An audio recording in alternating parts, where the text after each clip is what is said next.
অনেকদিন বাবা মায়ের সাথে কথা বলি না, দেখা হয় না। এই ছুটিটা না হয় আমি বাড়িতে গিয়ে কাটাই। ঠিক আছে, আগামীকাল সকালে না হয় জাঙ্কুক তোকে পৌঁছে দিয়ে আসবে, কেমন? তে জিনকে জড়িয়ে ধরলে পিছনে জাঙ্কুক দাঁড়িয়ে ছলছল চোখে তের দিকে তাকিয়ে আছে। মুখটা শুকনো কেন লাগছে? এই তো বেশ ঠিকই ছিল, আবার হঠাৎ করে কি হয়ে গেল এরকম চুপচাপ হয়ে আছে?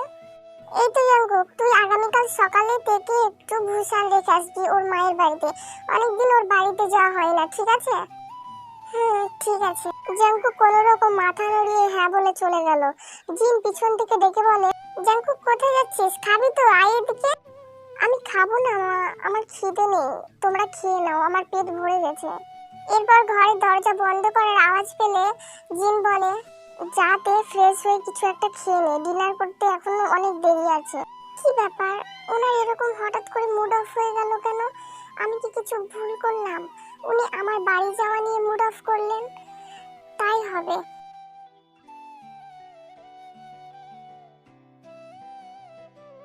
তোর মাথা খারাপ হয়েছে? তুই কি বলছিস তুই জানিস জিমিন? তুমি শুধু শুধু চিন্তা করছো জাঙ্কুকদা, আমি ঠিক সময় সোমবার সকালে পৌঁছে যাব। কিন্তু ওফো, এটা প্রথমবার নয় যে আমি একা যাচ্ছি কোথাও। খামোখা চিন্তা করছো তুমি।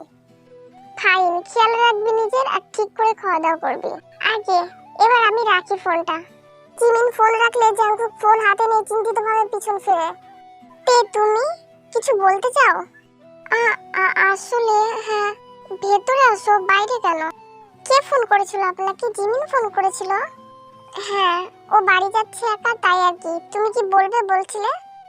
উনি কি জিমিনের প্রসঙ্গটা এড়িয়ে যেতে চাইছেন? থাক, এই বিষয়ে আর কথা বলার কোনো দরকার নেই। চুপ করে আছো যে, বলো কি বলবে বলছিলে তো। বলছি আপনি যাবেন তো কালকে আমাকে বাড়ি পৌঁছে দিতে? বলেছি তো যাবো, তো যাবো, এতবার প্রশ্ন করার কি আছে?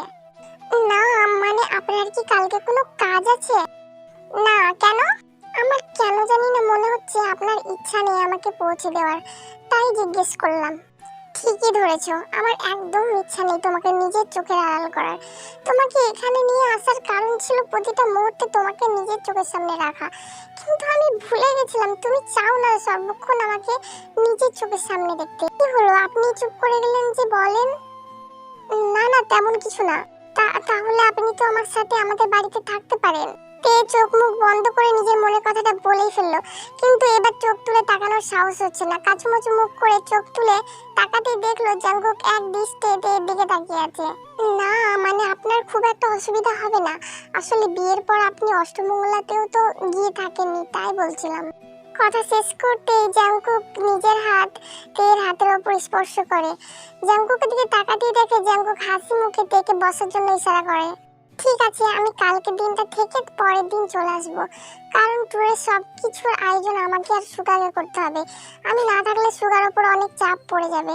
আমি আবার না হয় শনিবারের দিন সকালে গিয়ে থেকে রবিবারের দিন বিকেলে তোমাকে নিয়ে চলে আসবো, চলবে? হ্যাঁ, তাহলে আমি মা বাবাকে জানিয়ে দিই আমরা আসছি। অবশ্যই। তে খুশি হয়ে চলে আসলে জাঙ্কুক তের হাত আটকে বলে, কোথায় যাচ্ছো? আজকে মা আছে, তুমি আলাদা ঘরে শুলে কি ভাববে? তাহলে আমি কোথায় ঘুমাবো, আপনার মাথায়? না, আমার মাথায় ঘুমাতে যাবে কেন, আমার বুকে ঘুমাবে তুমি। কি কি বললেন আপনি? তোমার বাড়ি গেলেও তো আমাদের এক ঘরে শুতে হবে, তাই না? আমি সোফায় শুয়ে পড়ছি, তুমি বেডে শুয়ে পড়ো। কি? আমি একই রুমে ঘুমিয়ে থাকতে পারবো না আপনার সাথে। কেন, একই রুমে ঘুমাতে কি প্রবলেম? তোমার কি নাক ডাকার প্রবলেম আছে নাকি? এটা আমার প্রবলেম না, এটা আপনার প্রবলেম। আপনি নাক ডাকেন, আর আমি ভালোভাবে জানি আপনি আমার ঘুমটাও ঠিকভাবে ঘুমোতে দেবেন না দেখছি। ঠিক আছে যাও, মা তো ভেবেই নিয়েছিল আমাদের সবকিছু ঠিক হয়ে গেছে। তো ঠিক আছে যাও, তুমি বুঝিয়ে দাও যে আমাদের কিছুই ঠিক হয়নি। আমি এই রুমেই থাকবো, আপনি দেখে নেন আপনি কোথায় থাকবেন। বেশ, তুমি যখন চাও না আমি এখানে থাকি, তাহলে আমি বাইরে গিয়ে শুয়ে পড়ি। এই রে, বাইরে গিয়ে শুয়ে পড়লেও তো অনেক সমস্যা, মা দেখে নিলে। কোথায় যাচ্ছেন আপনি? আপনাকে কোথাও যেতে হবে না, আপনি আপনি বেডে শুয়ে থাকেন, আমি সোফায় শুয়ে থাকছি। আমি তো বলেই দিলাম আমি সোফায় থাকবো, তুমি বেডে থাকবে। আর আমার একটা শর্ত আছে, আপনি ভুল করে যেন বেডে আসবেন না, আমাকে যেন স্পর্শ করবেন না। উফ তে, তুমি এখনো এসব ভাবছো? একটা ছেলে মেয়ে যখন একটা রুমে থাকে, ওয়াও কত রোমান্টিক হতে হয়। হতেই পারে, আর ভুলবশত হয়ে গেলে সরি, আগে থেকে বলে দিচ্ছি কিন্তু। বেশ, আপনি রোমান্টিকতা ভাবতে থাকুন আর আমি বাইরে চলে যাচ্ছি।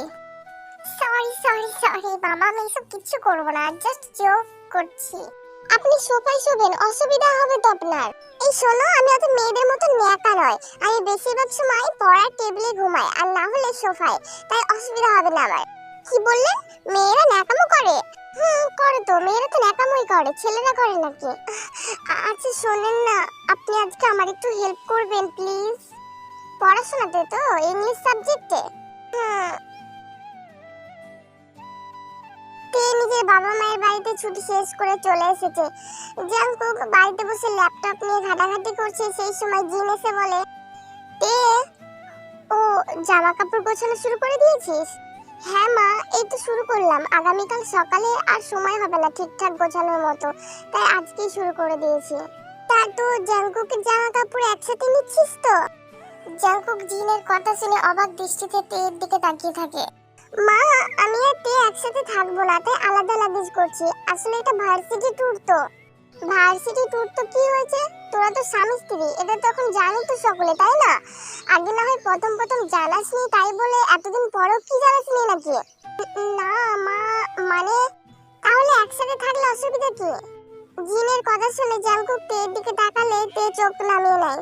আমার তো এখানে কিছুই বলার নেই, আর আমি কিছু বলতে পারবো না, উনি তো সব রাস্তা বন্ধ করে রেখেছে প্রথম থেকে। কি হলো, চুপ করে গেলি যে? তোদের মধ্যে তো এখন সব ঠিক হয়ে গেছে, তাই না? তাহলে কেন আলাদা আলাদা থাকবি তোরা? মা প্লিজ, ওটা ট্যুর, এখানে এরকম ভাবে থাকলে হবে না। তে আমার সাথে থাকলে জিমিন একা পড়ে যাবে, তাই আমি ঠিক করেছি আমি আর সুগা একসাথে থাকবো, যেহেতু আমরা ট্যুরের দায়িত্বে আছি। আর জিমিন তে একসাথে থাকবে, কারণ ওরা হোস্টেলেও তো একসাথেই থাকে। আমি তো এটাই বুঝতে পারছি না, তে এখনো কেন হোস্টেলে থাকছে? তোর বাংলো তো হোস্টেল থেকে বেশি দূর না, তো এখানেই থাকতে পারে, তাই না? এখানে থাকলে তোর সাথেই যাওয়া আসা করতে পারবে। জিমিনের জন্য আমি ওর সাথে থাকি, আমার ভালো লাগে ওর সাথে থাকতে, আর ও তো আমার ক্লাসমেট। যা ভালো বুঝিস তোরা কর, আমি যাই ডিনার রেডি করি।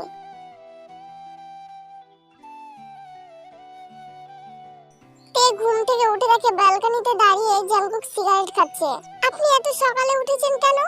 সাত সকালে কি বুদ্ধির গোড়ায় ধোয়া দেওয়া হচ্ছে বুঝি?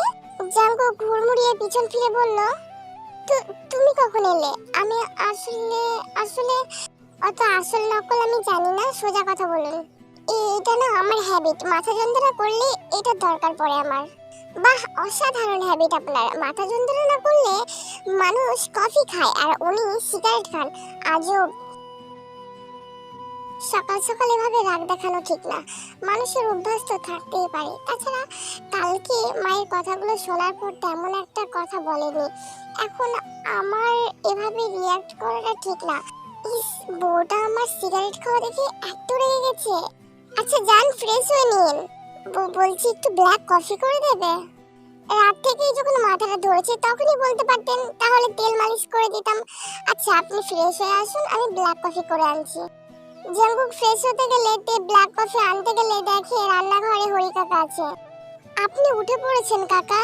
হ্যাঁ, আসলে তোমরা যাবে তো তাই, কর্তামা এখনো ঘুমোচ্ছে। তোমার আর জাঙ্কুক বাবার জন্য কফি করে দিই আমি। আপনাকে কিছু করতে হবে না, আমি করে নিচ্ছি। আপনি যান গিয়ে ব্রেকফাস্ট রেডি করুন সবার জন্য, তাহলেই হবে। উনি আবার বেরোবেন একটু পরে। ঠিক আছে তেমা। হরি কাকা চলে গেলে তে ব্ল্যাক কফি নিয়ে রুমে এসে দেখে জাঙ্কুক সোফায় বসে আছে। হাই আল্লাহ, আপনি এভাবে সোফায় চুল ভিজিয়ে বসে আছেন কেন? এই শীতের সকালে এভাবে কেউ চুল ভিজিয়ে বসে থাকে? ঠান্ডা লেগে যাবে তো, এমন করে কেউ? না, এমনি আমার ভালো লাগছিল না কিছু, তাই। জাঙ্কুক মাথা তুলে তের দিকে তাকাতে দেখলো জাঙ্কুকের চোখগুলো লাল হয়ে গেছে। ইস, এতটা মাথা যন্ত্রণা করছে, আগে টের পেলে ওনাকে এভাবে কষ্ট পেতে হতো না। তে সঙ্গে সঙ্গে টাওয়াল নিয়ে এসে জাঙ্কুকের ভেজা চুল মোছাতে শুরু করলো। আরে ঠিক আছে তে, আমি ঠিক আছি তো। চুপ, একদম চুপ, কোনো কথা বলবে না। তে ধমক শুনে জাঙ্কুক চুপ করে গেল। মাথা মোছাতে মোছাতে জাঙ্কুকের স্পর্শে তৎক্ষণাৎ শিউরে উঠল তে। জাঙ্কুকের হাত দুটো তের কোমরে জড়িয়ে ধরতে তে বলে ওঠে, মায়ের কথা নিয়ে এত ভাবার কিচ্ছু হয়নি, যা হবার তা হয়ে গেছে। এখন সেসব নিয়ে ভেবে মাথা ব্যথা না করে ভালো। নিন কফিটা খেয়ে নিন এবার তো।